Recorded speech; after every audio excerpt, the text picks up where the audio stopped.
চট্টগ্রাম বন্দরে শ্রমিকদের কর্মবিরতি ও বিক্ষোভের মুখে পড়েছেন নৌ উপদেষ্টা এম সাখাওয়াত হোসেন। পরে তাকে সেনা পাহারায় বন্দর ভবনের নির্ধারিত বৈঠকে নিয়ে যাওয়া হয়। এ সময় নৌ উপদেষ্টা সবার সাথে কথা বলে সমাধানের আশ্বাস দেন।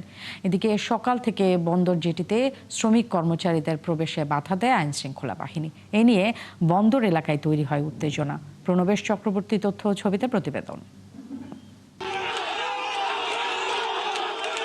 বন্দর রক্ষা সংগ্রাম পরিষদ ও বিভিন্ন শ্রমিক সংগঠনের ডাকে টানা কর্মবিরতির ষষ্ঠ দিনে বৃহস্পতিবার সকালে বন্দর ভবনে বৈঠকে যাওয়ার পথে তোপের মুখে পড়েন নৌ পরিবহন উপদেষ্টা ব্রিগেডিয়ার জেনারেল অবসরপ্রাপ্ত ডক্টর সাখাওয়াত হোসেন।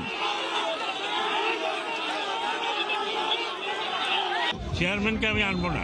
জি স্যার, আমি একা আপনাদের সাথে কথা বলবো। আমি চিনি ভালো করে। ঠিক আছে।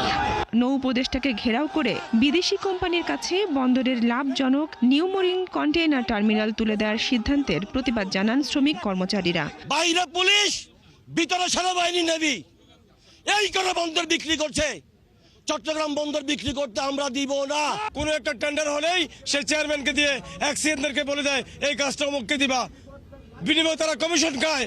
সেই কমিশন করদের সাথে আমরা কোনো আলোচনায় বসতে রাজি নই। ময়রা বন্দর, বাংলা বন্দর লস দিচ্ছে বছরকে বছর।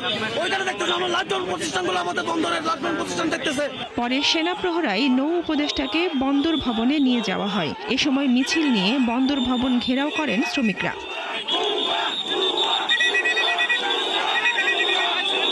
বৈঠক থেকে বের হয়ে উপদেষ্টা জানান সব পক্ষের সাথে কথা বলে সিদ্ধান্ত নেওয়া হবে। এই যে হুঁশিয়ার করতেছে, তাদেরকে একবারও বুঝতে চেষ্টা করছে সামনে তো রমজান, এবং আমরা চেষ্টা করছি যাতে ওই রমজানের যে এটা যেন ফ্লো নষ্ট না হয়।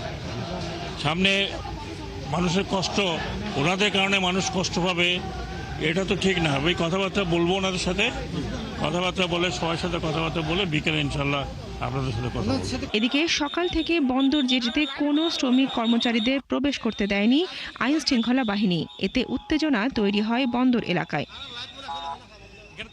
শ্রমিক আন্দোলনের কারণে বন্দরের বহিনোঙ্গর এবং জেটিতে অলস বসে আছে পণ্যবাহী মাদার ভেসেল।